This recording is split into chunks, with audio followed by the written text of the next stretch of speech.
Merci d'être avec nous. Pour faire votre biographie, je ne suis pas allé sur Wikipédia. Ah oui. C'est peut-être mieux. C'est une des entrées de votre dictionnaire, on en parlera peut-être plus tard. Le point commun de votre vie, c'est l'écriture, en fait, Mm. puisque vous avez été chansonnier, artiste de scène, de music hall même, rédacteur en chef puis directeur de la rédaction de Charlie Hebdo de 1992 à 2009, directeur de France Inter de 2009 à 2014.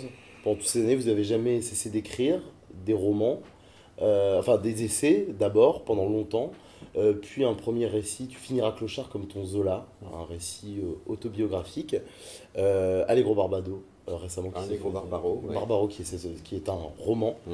et puis donc ce dictionnaire philosophique d'un monde sans Dieu, qui est votre dernier essai, qui est publié aux éditions de l'Observatoire. Et c'est principalement autour de ce livre que va porter notre rencontre, mais pas seulement. Pas seulement, on a de la chance aujourd'hui parce que c'est pas un jour anodin, on a la chance de vous recevoir un 13 juillet. Est-ce que vous pourriez nous raconter vous raconter votre journée d'il y a 30 ans, le 13 juillet 92? Alors, je suis obligé de faire un petit flashback de 4-5 jours avant le 13 juillet. Ça nous mène à peu près au 5-6 juillet. J'étais rédacteur en chef d'un autre journal qui s'appelait La Grosse Bertha. Et, et le lundi soir, j'ai reçu un coup de téléphone de l'actionnaire du journal pour me dire que on pouvait plus s'entendre. On avait un petit différend éditorial. On pouvait plus s'entendre et que finalement, il se séparait de moi. Donc voilà le lundi que je suis en quelque sorte mis à la porte du journal que je dirigeais. Euh, j'ai appelé Cabu qui faisait partie de ce journal et je lui dis Jean, écoute, j'ai une nouvelle là, je suis viré. Et il me dit ah formidable, très bien, moi aussi je m'en vais, j'en ai marre. Bon, d'accord. Il me dit on va refaire un autre journal. Je dis oui, mais on va peut-être prendre, parce que ça faisait quand même 1 an et demi qu'on bossait comme des chiens pour ce journal, et je lui dis oui, on va peut-être prendre 15 jours de vacances. Il dit non, non, non, mercredi prochain on lance un autre journal.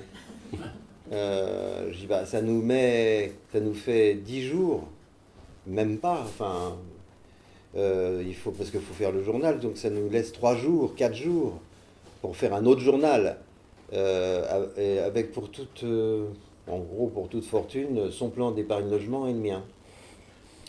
Donc, on a commencé à chercher un titre pour ce journal. Régulièrement, on déjeunait dans un resto à Paris, c'était un rituel avec Cavana, Wolinski, avec des copains comme ça toutes les semaines. Et ce déjeuner avait lieu le mardi, je crois, le mardi, oui, ou mercredi, je sais plus. Et, et Cavana et Volin nous disent alors vous êtes virés, bah oui, on fait un autre journal. Ah bon, on fait un autre journal, très bien. On cherche un titre. Alors j'avais fait des listes de titres déjà, éventuellement. Et il y a Wolinski qui a dit mais pourquoi tu t'emmerdes à chercher un titre? Vous avez qu'à reprendre Charlie Hebdo, c'est en déshérence, ça n'est plus utilisé depuis 11 ans. Donc au-delà de 10 ans, il y a un truc légal. Bon. Cavana, qui était donc le fondateur de Charlie Hebdo, dit bah oui, pourquoi tu reprends pas Charlie Hebdo? T'as qu'à reprendre Charlie Hebdo.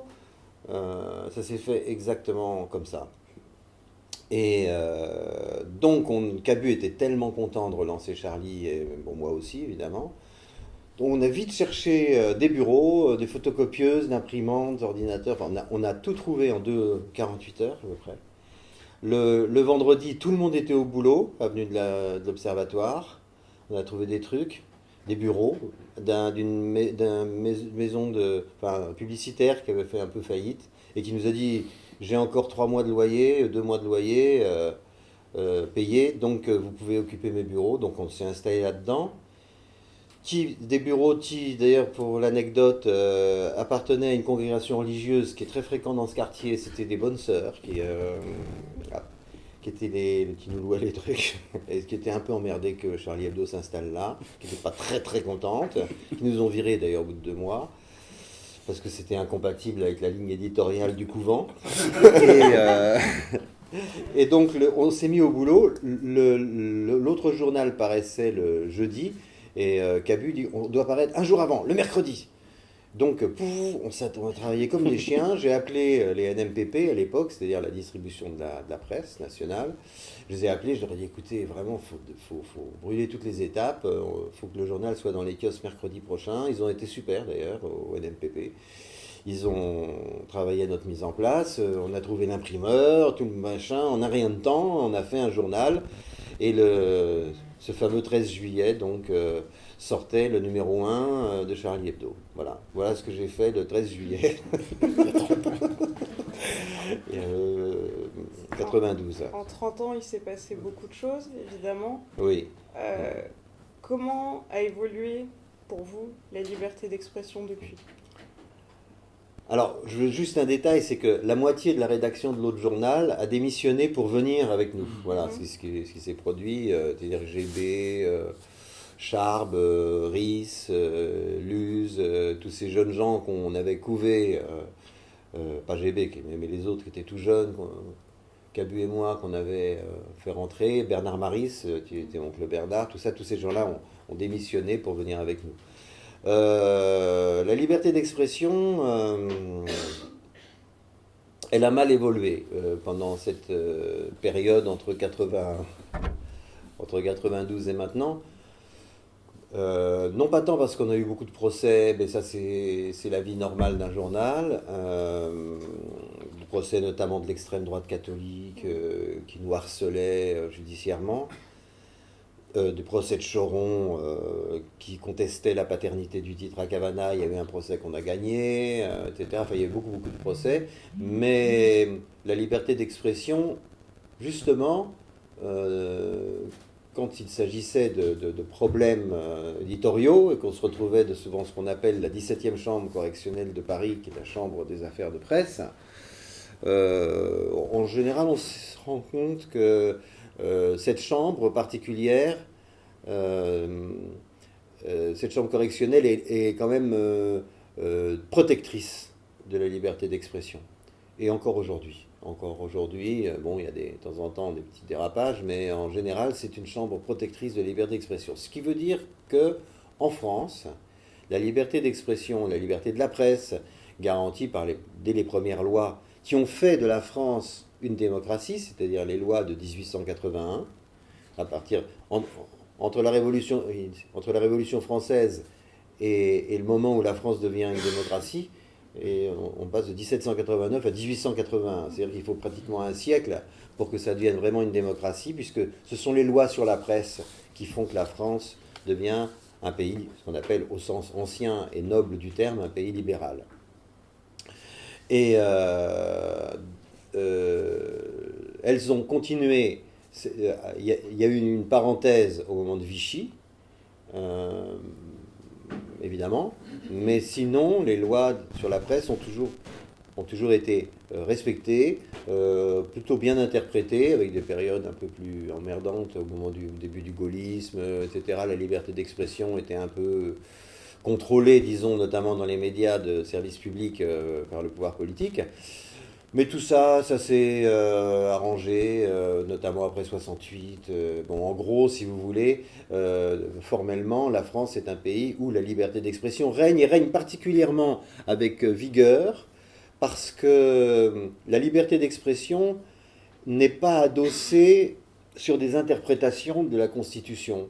La liberté d'expression est adossée sur des articles fondateurs de la Constitution. Donc c'est très difficile de toucher à la liberté d'expression en France. Déjà, quand on est attaqué par des associations religieuses, voilà, parce que dans la Constitution, dès les premières lignes, la France est un pays, une république qui est démocratique, sociale, etc. Et laïque. La laïcité est inscrite dans la première ligne de la Constitution, et c'est ce qui, d'une certaine façon, garantit la liberté d'expression. comme ça garantit le droit des femmes, comme ça garantit le droit des homosexuels. En cascade, la loi de 1905 a entraîné une succession de libertés fondamentales finalement assez solides, plus solides qu'aux États-Unis par exemple, où l'interprétation du 14e amendement vient de foutre en l'air un droit fondamental pour les femmes, le droit à l'avortement. Bref, et pourtant, je vous ai dit tout à l'heure que la liberté se portait mal. Elle se porte mal parce que si, autrefois, avant ces lois protectrices de la liberté d'expression, ça a été un combat très très important, séculaire, ce combat pour la liberté d'expression. Puisque nos grands intellectuels allaient imprimer en Hollande au XVIIe siècle ou ailleurs, enfin bon, vous voyez, c'est un vrai souci. Puis d'autres ont été brûlés, même en place publique, comme Giordano Bruno, pour des raisons scientifiques, des histoires de rotondité, de terre et de tourner autour du soleil. Enfin bon, le procès de Galilée, tout ça, ça fait partie de cet immense combat pour la liberté d'expression. Et aujourd'hui, les choses sont différentes. Le pouvoir politique, le pouvoir religieux n'a plus de pouvoir politique. L'Église séparée de l'État, 1905. Donc le pouvoir politique, et à l'époque théologico-politique, avait d'immenses leviers pour autoriser ou non certains livres, certains propos, certaines pièces de théâtre, certaines œuvres d'art, certaines découvertes scientifiques. Voilà. Le pouvoir politique, c'est-à-dire ça vient d'en haut et ça descend et ça réprime. Voilà. Il faut bien comprendre ce phénomène physique, comme ça vient d'en haut et ça réprime. Et ça n'est plus le cas. C'est fini. Il faut bien se le dire, c'est pas la peine d'entretenir des paranos.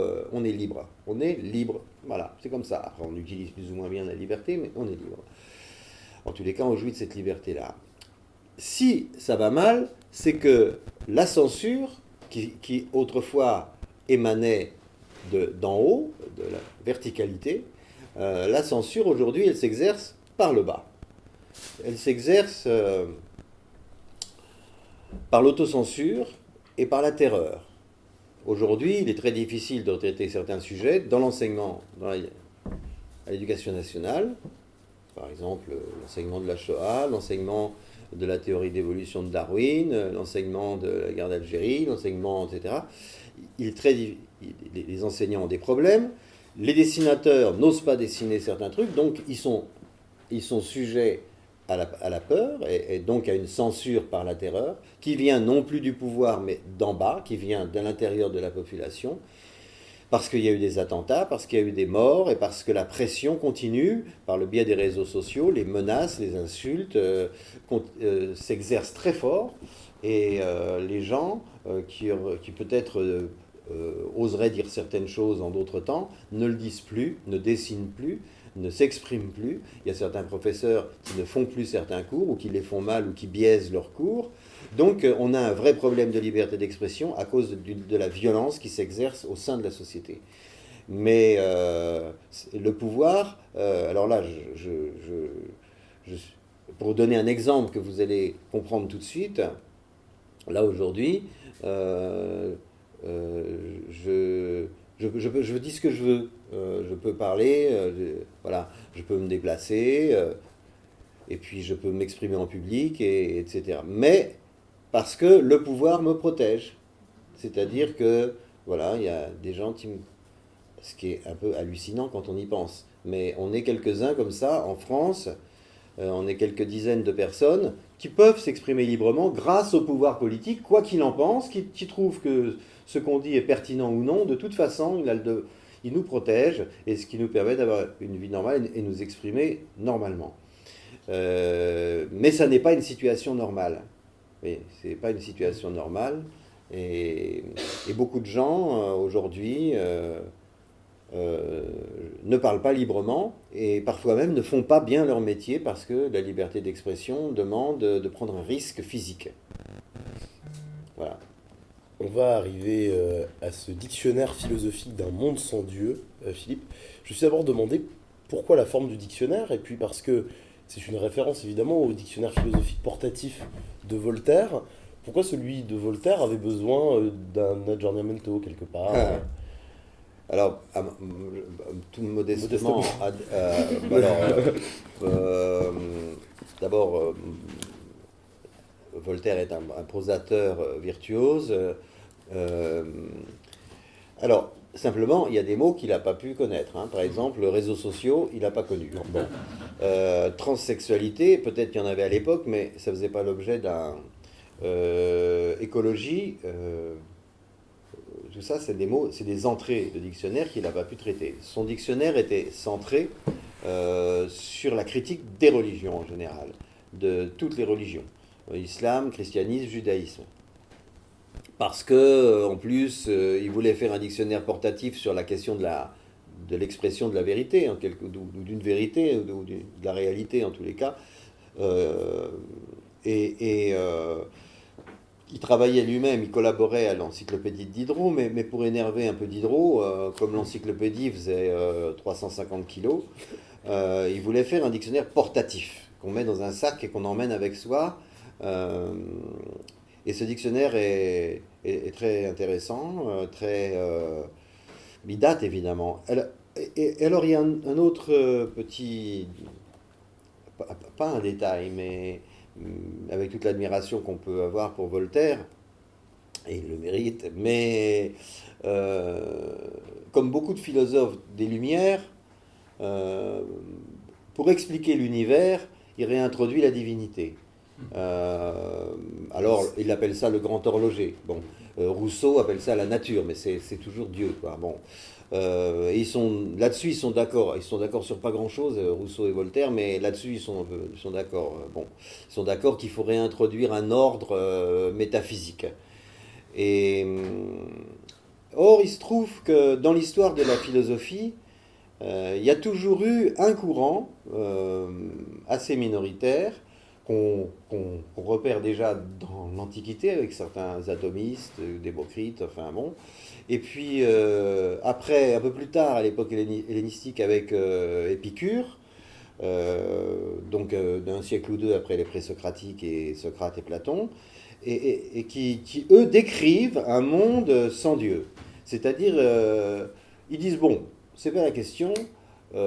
Épicure, il dit, en gros, les dieux existent peut-être, ils sont il dit, en gros, ils sont dans un truc, dans le ciel, quelque part, dans un monde idéal, c'est possible. Ils vivent leur vie tout à fait bien, et nous, on ne peut pas communiquer avec eux, eux ne peuvent pas communiquer avec nous, on n'a pas de moyens d'interagir. Donc il faut faire comme s'ils n'existaient pas. En gros, ça veut dire qu'ils n'existent pas. Donc il faut organiser le monde. Avec notre raison de façon à vivre le mieux possible et à accomplir une vie satisfaisante. À accomplir notre vie en fonction de l'absence de divinité. Et la vie, telle qu'on la mène, n'est pas une épreuve qui nous vaudra après une vie meilleure ou après la mort. Il n'y a pas d'arrière-monde, avant-monde, il n'y a pas de vie après. Donc, on n'a qu'un truc à faire, c'est réussir à accomplir notre vie et réussir notre vie. Okay, donc, c'est une idée qui est reprise par Lucrèce pendant l'époque romaine et qui reprend toutes les théories d'Épicure dans son long poème qui s'appelle De Rerum Natura, donc de la nature des choses. Et ensuite, il y a quand même une espèce de... Bien que les textes grecs soient encore étudiés dans les monastères, isolés, Mont-Saint-Michel, les différents endroits, néanmoins, il y a une espèce de silence de la philosophie, et notamment de cette philosophie-là, et qui recommence à faire du bruit au début de la Renaissance,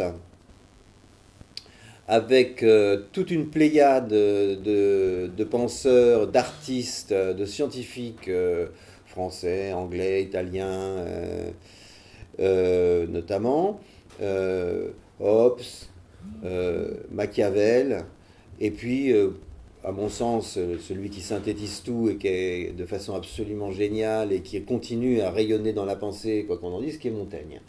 Et tout de suite après, il y a Spinoza, et parmi les grands artistes qui décrivent, qui font fonctionner le monde sans la divinité, il y a Shakespeare, et puis nos écrivains classiques de l'époque classique, Molière, La Fontaine, etc. Et autour de ça, beaucoup de penseurs très radicaux, qui sont des vrais penseurs des Lumières, alors que les Lumières, ça sera un siècle plus tard, ou 70 ans plus tard. Pascal même, même s'il fait le pari de Dieu, le monde qu'il décrit dans les pensées est un monde sans Dieu, c'est ce qui l'effraie d'ailleurs, qui est un univers qui est le fruit du hasard, et non pas le fruit d'une volonté cohérente. C'est du hasard sur le temps long. C'est-à-dire que déjà des penseurs dès l'Antiquité ont compris que l'univers, et c'est ce qu'a prouvé après la science, quoi qu'on en dise, c'est que c'est du hasard sur le temps très long. Et donc, après, il y a, les philosophes des Lumières arrivent, et ils se saisissent quand même de ce travail philosophique et scientifique pour réfléchir à leur conception du monde et de la société. Diderot ne réintroduit pas vraiment la divinité, mais les autres beaucoup d'autres ont tendance à réintroduire Dieu pour pas avoir trop d'emmerdes, et puis parce que voilà, c'est quand même le problème, et puis aussi parce que ça les aide à concevoir, c'est plus facile d'avoir ce paradigme, comme on dit dans le jargon philosophique. Et donc, on peut considérer, c'est la thèse d'un grand historien anglais qui s'appelle Jonathan Israel, on peut considérer que ce qu'on appelle le siècle des Lumières est constitué de penseurs qui vont raboter, bémoliser, en quelque sorte, déradicaliser les Lumières radicales du XVIIe siècle pour les rendre acceptables au XVIIIe. C'est une espèce de petit retour en arrière pour pouvoir être plus efficace. Mais les Lumières radicales, c'est avant. C'est entre le début du XVIe et le milieu du XVIIe siècle. Voilà. Mais j'ai été trop long. Il n'y a pas de problème. C'est le dictionnaire d'un monde sans Dieu, mais aussi sans nature. Ouais. Et ça m'a étonné. Vous écrivez même la nature comme concept s'opposant aux artifices humains n'existe pas. Ça voudrait dire qu'il y a eu une nature, celle qui fait qu'on crève de chaud dans les rues d'Avignon, les arbres, la faune, la flore, nous aussi en tant que mammifères, et puis une autre nature qui n'existe pas, qui sera un... Voilà, c'est ça. Oui, la nature entend. Enfin, par exemple, Rousseau, mais il n'est pas tout seul. Hein. Dans l'Antiquité, il y a Pline l'Ancien, il y en a plein qui pensent comme lui. Même Platon, d'une certaine façon, pense comme lui.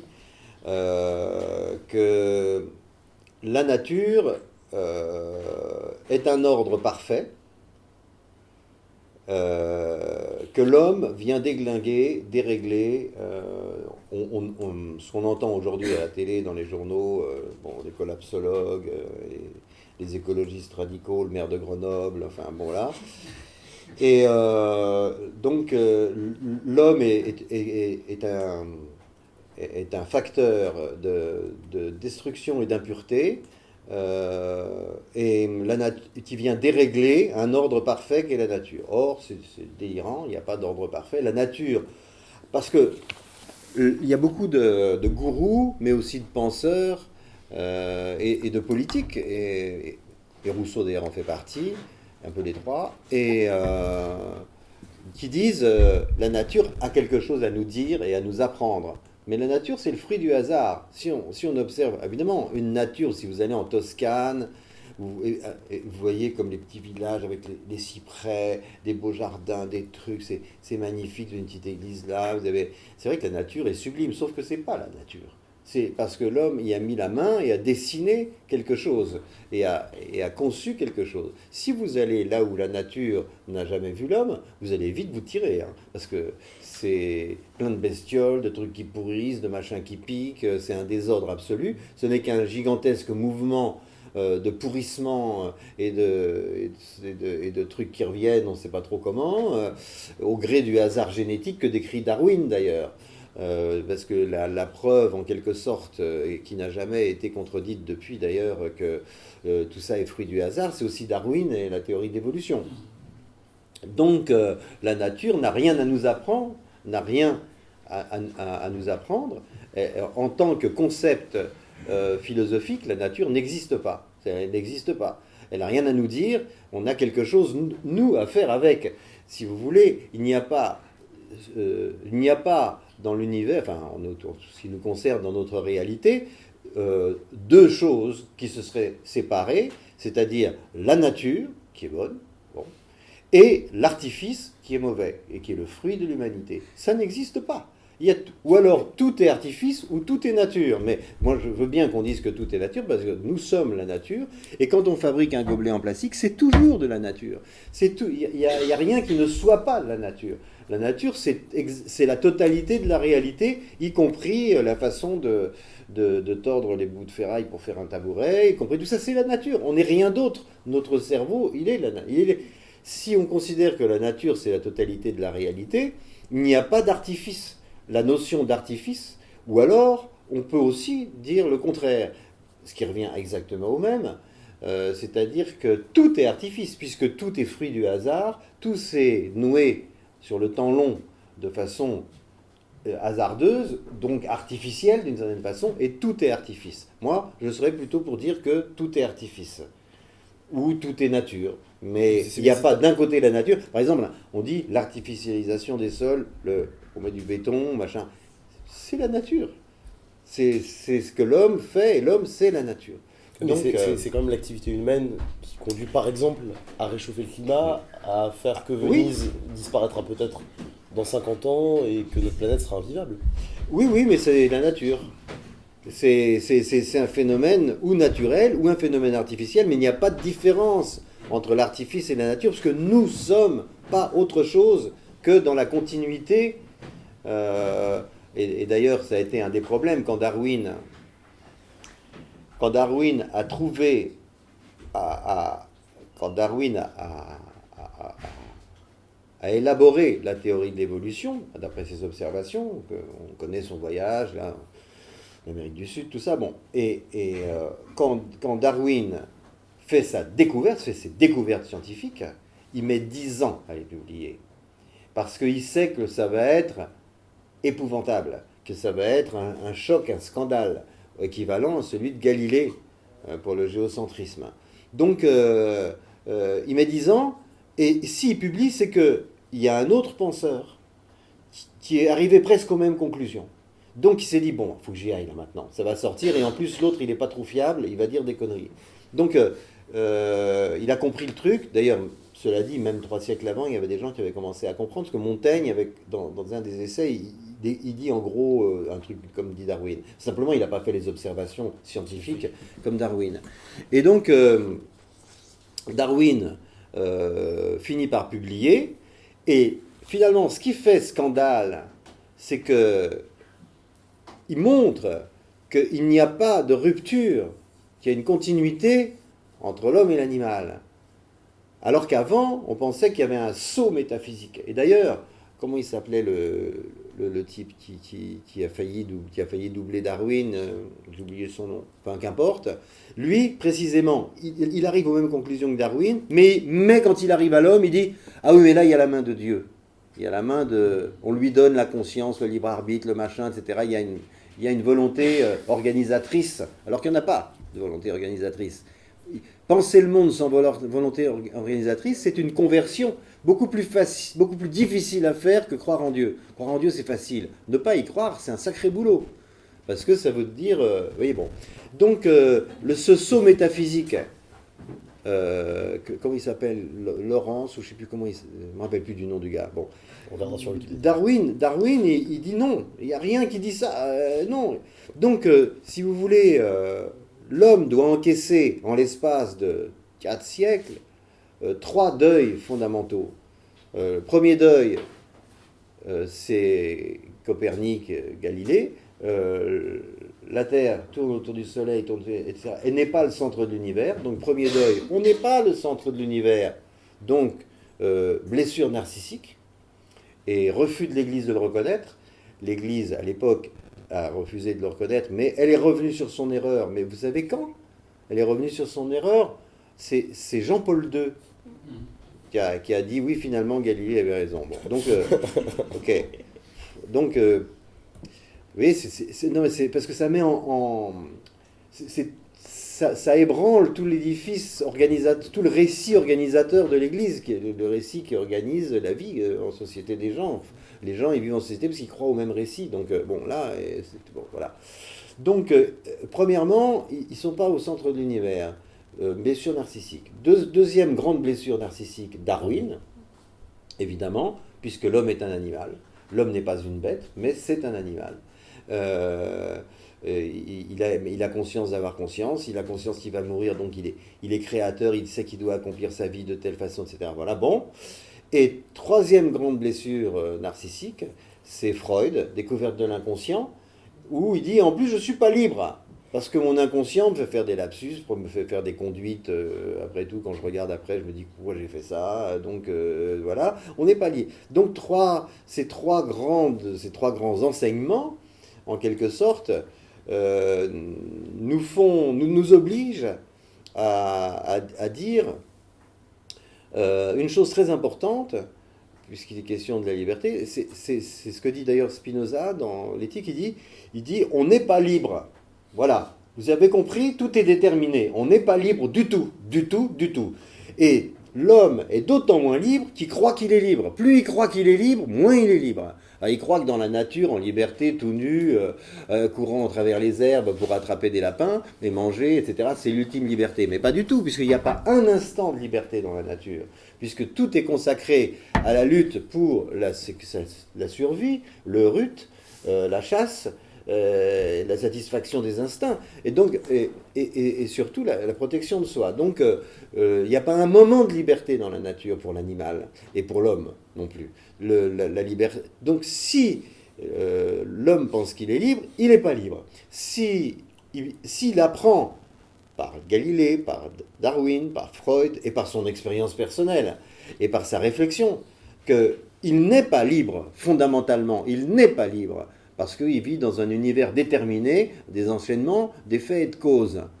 À ce moment-là, il commence à conquérir, il a la possibilité de conquérir des libertés. C'est quand il comprend qu'il n'est pas libre, qu'il a accès à la liberté, à la notion de liberté, et en plus à la conquête de liberté. Par exemple, une des libertés qu'on a conquises par ce savoir, c'est de déléguer, comme nous l'a dit de faire Hobbes, dans le Léviathan, de déléguer la violence légitime à un pouvoir, de façon à ce que nous, on n'ait pas sans arrêt à nous défendre, de façon à ce qu'on ait du temps, j'allais dire, pour la fantaisie, la frivolité, la créativité, la joie de vivre, le moment de plaisir, de calme, de repos, d'ivresse, etc. Ça sert à ça, déléguer en quelque sorte la violence à une autorité. La légitimité de la violence ou du pouvoir, voilà. Ça permet de créer du droit. Et le droit nous rend libres. Maintenant, je voudrais vous lire une citation d'un extrait de votre définition de la culture, qui est « La culture contredit les coutumes, les croyances, les certitudes, les bonnes consciences, le bon goût rassurant et moutonnier qui flatte celui qui s'en réclame ». Est-ce que c'était ça l'objectif de votre dictionnaire, finalement ? Alors, voilà, pour moi c'est très important cette définition de la culture. Parce que nous avons oui, enfin, voilà, j'ai fait ce dictionnaire pour essayer de mettre comme ça, à portée de main, d'entrée en entrée, des réflexions sur des sujets qui nous sont quotidiens finalement, qui nous sont proches. Enfin, c'est de la philosophie pratique en quelque sorte. Et Lévi-Strauss, auquel on doit beaucoup sur la connaissance des peuples premiers et l'intérêt de leurs récits fédérateurs, les récits fédérateurs des Indiens, comment marche la tribu, etc. Bon, tout ça est très intéressant, et on a appris beaucoup sur les scarifications, sur tout ce qu'on veut, enfin bon. Et il a parlé de culture, il a dit une culture, pour parler des us, des coutumes, des religions, des rituels, culture, on a parlé de culture. c'est la culture, on pourrait dire, anthropologique, quoi, au sens anthropologique du terme. Mais ça contredit le mot culture tel que les pays qui se sont organisés en fonction des idées des Lumières, en gros, enfin, des idées démocratiques, libérales, respect du corps de l'autre, les libertés, machin, la liberté commence, s'arrête ou commence celle de l'autre, enfin toutes ces choses. La culture, c'est ce qui permet précisément, finalement, de contredire les coutumes quand elles sont barbares, les rituels quand ils sont contraignants, notamment et surtout pour les femmes, le respect aussi de l'enfance, les trucs d'initiation cruels, enfin, la culture, c'est ce qui permet de désamorcer tout un tas de coutumes idiotes et de temps de vie des gens consacrés à des choses qui ne sont pas au bénéfice du corps. Parce qu'après tout, il n'y a que le corps dans la vie. Hein. Bon, voilà, on peut dire ce qu'on veut, on peut penser qu'il y a une pensée puis un corps. Non, il y a le corps qui pense, point, c'est tout. La matière pense, bon, il n'y a pas deux choses différentes, c'est deux manières de dire, mais c'est la même chose. Donc, on est en phase d'une confusion qu'on paye très cher. Par exemple, le rituel du téléphone. Vous voyez. Non, mais c'est pas grave du tout, madame. Ça arrive à tout le monde et ça n'a aucune importance. Mais oui, mais moi non plus, je ne connais pas. Parce que j'ai déjà du mal avec le mien aussi. Vous faites pas de soucis. Simplement, je ne sais plus ce que je disais. Bon, mais... non. Là, on est en face de deux... On vit actuellement, et là, par exemple, on le voit quand on regarde la télé, dans l'émission sur la 4, parfois les émissions Culture Box, machin, on voit qu'il y a une énorme confusion entre ces deux sens du mot culture. Enfin, si vous voulez, aujourd'hui, se mettre des anneaux dans les oreilles et rouler sur des planches à roulettes, c'est de la culture. Mais non, la culture, au sens... premier chez nous, c'est quand même apprendre des choses, intégrer des connaissances, se libérer de nos ignorances par l'étude et par l'apprentissage de connaissances. C'est ça la culture, se libérer de nos ignorances, parce que nos ignorances nous aliènent. Qu'est-ce qui fait qu'on peut connaître la liberté? C'est la connaissance, c'est rien d'autre. Et se mettre des anneaux dans le nez et rouler, faire des trucs... je sais pas quoi, mais bon, des trucs rituels, machin. Bon. Si vous voulez, c'est pas de la culture, c'est des us, c'est des coutumes, c'est des mœurs. Mais appeler ça de la culture, aujourd'hui, ça nous pose un vrai problème parce que ça rend tout à fait confus quelque chose dont on a énormément besoin. Quand un gosse, en classe de 4e ou en 5e ou en 6e, quand son prof lui dit, bon, maintenant on va étudier machin, etc., la théorie de l'évolution, par exemple, et qu'il y a un gosse qui va dire, ah ça non, parce que c'est ma culture de dire non, je ne veux pas croire à ça, c'est ma culture. Non, c'est ta coutume. Mais là, justement, on est pour aller contre les coutumes. La culture, c'est autre chose que ce qu'on dit. Voilà, il y a une confusion sur le mot qui nous est extrêmement préjudiciable et qu'on continue à employer dans ces deux sens, par démagogie. Parce que la réalité, c'est ça, c'est de la démagogie. Parce qu'il y a des trucs, quand on dit par exemple le voile islamique, je sais pas quoi, c'est de la culture. Non, c'est des coutumes, c'est pas une culture. Voilà. Et alors, il faut savoir, est-ce que la culture a plus de valeur que les coutumes? Quand les coutumes sont répressives, oui, moi je pense que oui, chacun pense ce qu'il veut. Moi je pense que la culture, c'est-à-dire l'acquisition de connaissances, la création même de connaissances, c'est plus important que le respect de certaines coutumes idiotes, par exemple. Vous voyez, quand elles sont idiotes, elles sont souvent idiotes d'ailleurs. Vous avez cherché à faire... Pas toujours, mais... Pas toujours. Noël, c'est ça. Noël, c'est sympa, ouais. Oui, puis même mettre de la moutarde avec le beefsteak aussi, c'est bien. Chacun son truc. Voilà. Vous avez cherché à faire un dictionnaire qui représentait l'idée d'un monde sans Dieu, donc on peut imaginer... Pourquoi un monde sans Dieu? Parce qu'il n'y a personne pour Je surveiller... n'ai pas encore posé la question. Non mais je veux dire, parce que moi je trouve ça mieux parce qu'il n'y a personne pour surveiller la récré. Je suis d'accord. Donc ce que je voulais dire, c'est qu'on peut imaginer que du coup, on essaye d'imaginer le monde selon la science, selon des choses palpables, par exemple, mais vous faites une très belle définition du mot art, et on connaît l'importance de l'art dans votre vie. Est-ce que l'art, c'est un peu la zone grise qui peut permettre à l'homme, déjà sa spécificité, parmi les autres animaux dont on parlait, mais qui lui permet de quitter un peu le monde tangible, contrôlable? Ouais, je suis d'accord, bien sûr. Ouais, bien sûr. Alors, à quoi ça sert de faire des constructions complexes, que sont les démocraties par exemple, mais qui protègent l'individu d'avoir à se défendre, à mener tout le temps, etc. Qui lui donne du temps, en quelque sorte. Le temps, la vie, c'est du temps. En réalité, la vie, c'est rien d'autre que du temps. Et à quoi ça sert, ce temps qu'on a de libre, où on peut, à ce moment-là, exercer une liberté, en quelque sorte? Bah, ça sert, ce que je vais vous dire va pas vous paraître très profond, mais je pense que c'est au contraire très important. Ça sert à bien s'amuser.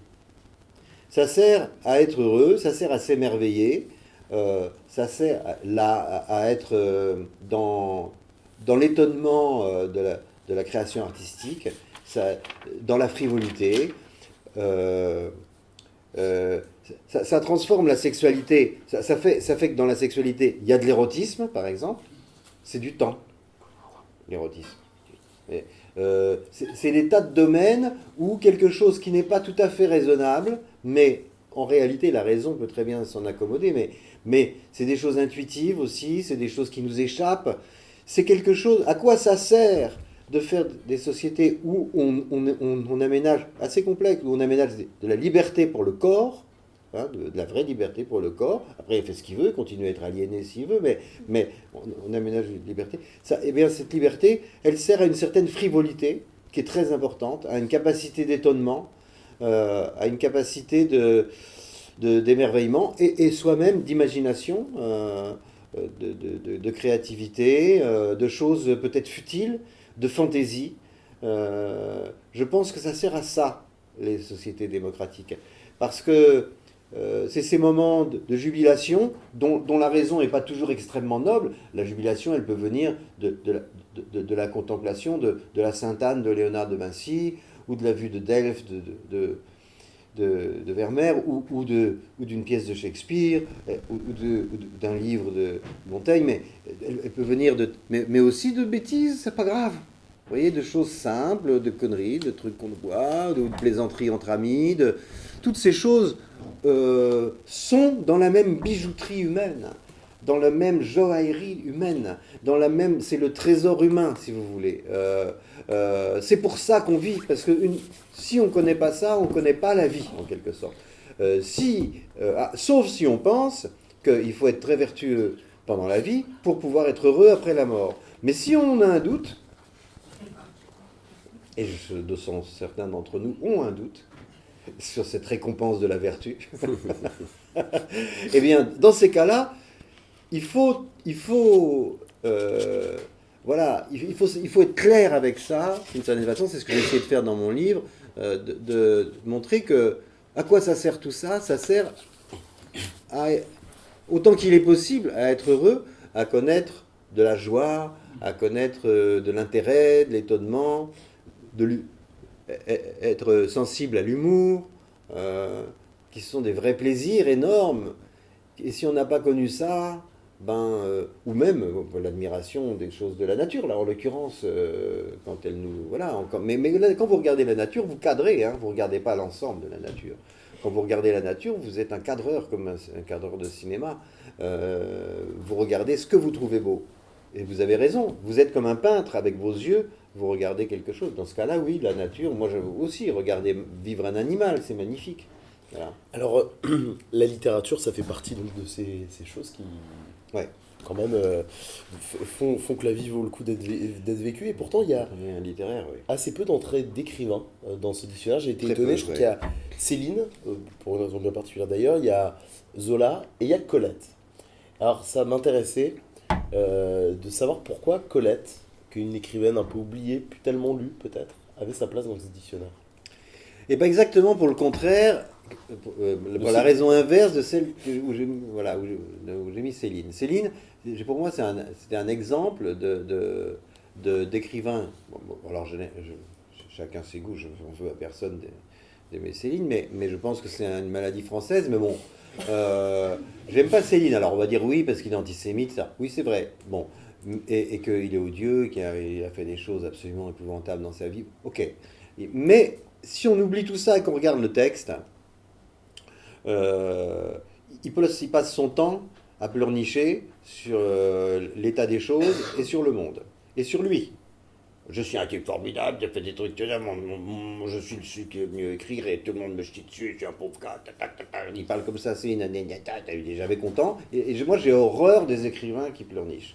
Et je peux, qui pleurnichent tout le temps, même s'ils pleurnichent avec génie, ce qui est le cas de Céline, il a du génie, bon, il a en tous les cas du talent, mais c'est quelque chose qui me sort par les yeux, je n'aime pas ça. Et vous voyez, moi, dans l'histoire de la chanson, mon chanteur préféré, c'est Trenet, oui. Donc, parce qu'il y a cette fantaisie, cette légèreté, qui a conscience du drame. C'est une joie tragique. Moi, j'aime bien les écrivains qui ont une joie tragique, parmi lesquels on peut compter Shakespeare, Proust, etc. Et voilà, j'aime pas Céline pour ça. Mais pourquoi Colette? Parce qu'au XXe siècle, il y avait très peu d'écrivains très libres. Ils ont tous été soit au Parti communiste, soit au Parti fasciste. Et dans nos grands intellectuels, pendant le XXe siècle, ils n'ont pas eu un parcours très reluisant, à part des belles exceptions, magnifiques. Mais bon, Romain Gary, tout ça, qui sont des gens exceptionnels. Mais beaucoup, vous voyez, enfin bon, même des cinéastes. Et Colette est un écrivain aujourd'hui, qui n'est plus à la mode, que j'ai programmé des émissions de radio qui se passent encore cette année d'ailleurs sur elle. Elle est formidable parce que elle a la profondeur des grands esprits, elle a une liberté, une autorité d'auteur absolument formidable, et c'est très beau, elle écrit merveilleusement bien, c'est toujours intéressant ce qu'elle a à dire, quel que soit le sujet, et surtout, elle a cette espèce d'humour, et voilà. Et je pense que parmi les grands écrivains du XXe siècle, il y a Giono, voilà, ils sont quelques-uns comme ça. Et Colette est vraiment. Et quand je vois ce qui s'est passé après la guerre, pourquoi j'ai mis Colette? Parce que, bon, d'accord, toutes ses œuvres sont en Pléiade, heureusement, parce qu'il y a des textes d'elle qu'on ne trouve qu'en Pléiade. Et quand je vois comment on a monté en épingle, alors des femmes, parce qu'il fallait rétablir une égalité entre les grands auteurs E et S et grands auteurs S. Et comment Marguerite Duras, par exemple, a pris le leadership après la guerre. Alors c'est la génération d'après Colette, bien sûr. Mais et quand on compare, tout le respect qu'on peut avoir pour Marguerite Duras, mais c'est juste incomparable, littérairement parlant. La qualité littéraire à mon sens, de Colette, la créativité, la liberté par quoi se définit quand même un grand auteur, est incomparable chez Colette. Et je pense que si le modèle d'écrivain femme, ce qui pour moi n'existe pas, il y a des bons et des mauvais écrivains, mais le modèle d'écrivain femme et Marguerite Duras, c'est ce qu'on dit dans l'université française aujourd'hui, c'est une erreur. C'est évidemment Colette qui est une bien plus grande, à mon sens, bien plus grande écrivain. Et ce serait très, très, très long d'en parler, plus long. Et parce que voilà aussi, il y a un plaisir, c'est un plaisir aussi, la littérature. Sinon, ça n'a pas de sens. Ça rejoint ce qu'on disait tout à l'heure, il y a un bonheur on se sent chez soi avec certains écrivains, on se sent merveilleusement avec des gens plein de talent, et on se sent soi-même ayant plein de talent quand un écrivain est très talentueux. Tandis que parfois, quand je lis Duras, enfin quand j'ai lu Duras, je me suis senti un peu pas terrible, quoi. Des proches disaient que Marguerite Duras n'avait pas écrit que des conneries, elle en avait filmé aussi. Oui, c'est vrai. Alors bon, elle a son mérite, sans doute, mais Un barrage contre le Pacifique est un roman excellent, mais de Duras, bon. Mais voilà, l'œuvre de Colette est tellement incomparable. Enfin, lisez Colette, lisez, parce qu'on a gardé la littérature pour les ados, Claudine, etc., mais ça va bien au-delà. D'abord, elle a fait ses débuts au music-hall, dans des tournées pourries, dans 1900. Mais vous savez, déjà, à l'époque de Proust, c'était déjà la patronne. Elle est déjà, en 1920, c'était déjà elle avait une grande autorité dans le monde des lettres. Parmi les autres entrées notables dans votre dictionnaire, il y en a une que j'ai voulu relever. Dans un dictionnaire d'un monde sans Dieu, on imagine forcément que vous alliez faire une définition de la laïcité, mais vous avez aussi choisi d'en faire une sur Mila. Pourquoi vous avez eu envie de donner cette place à Mila et de lui accorder ce mot et cette définition dans ce dictionnaire parmi tant d'autres cas et tant d'autres mots? Parce que Mila est l'exemple type de ce que je disais sur la liberté d'expression.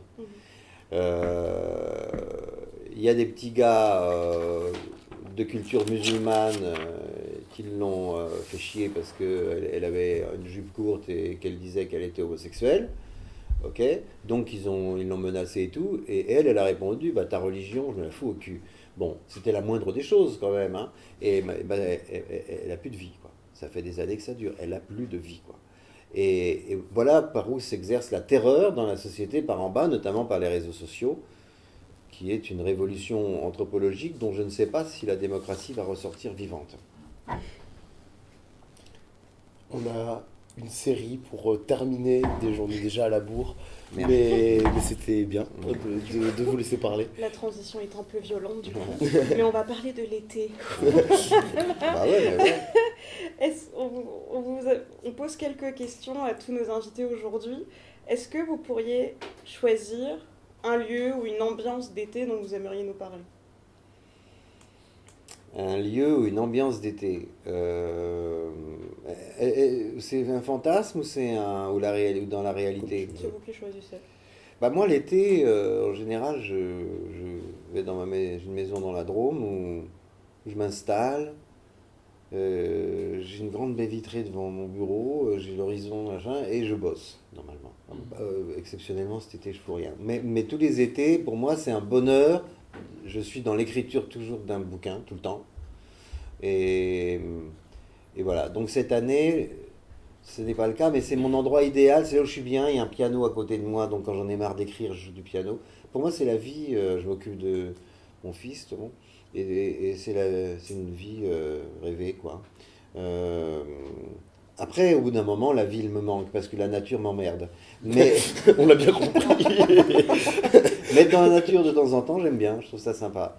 Surtout quand c'est beau comme ça, voilà. Voilà. Et donc, voilà. Cette année, je vais faire que de la musique, du coup. Voilà. Une chanson, justement, pour l'été. Alors moi, c'est là où on voit que le temps passe, c'est que je n'ai plus de chanteurs contemporains en tête. C'est-à-dire que je connais pas les titres de Clara Luciani, tout ça, que j'ai plutôt bien, mais il y a des gens que j'aime bien, mais je trouve que les chanteuses et les chanteurs d'aujourd'hui, à une ou deux exceptions près, n'ont pas beaucoup de fantaisie. Ils pleurent beaucoup sur leurs doigts de pied. Ils ont toujours une merde dans leur vie qu'ils racontent dans leurs chansons. Et c'est pas rigolo. Et le monde, il est pourri. La société, pas sympa. Tout ça, bon. Et ça me fatigue un peu. J'aime bien qu'il y ait une espèce de fantaisie dans les chansons, avec une conscience du tragique. Parce que s'il n'y a pas la conscience du tragique, c'est pas terrible. Bon, mais quand même qu'on ait envie de se marrer, quoi. Et donc, j'ai pas de chanson. Mais j'ai un stand-upper que j'adore et que je regarde comme je regarde une chanson.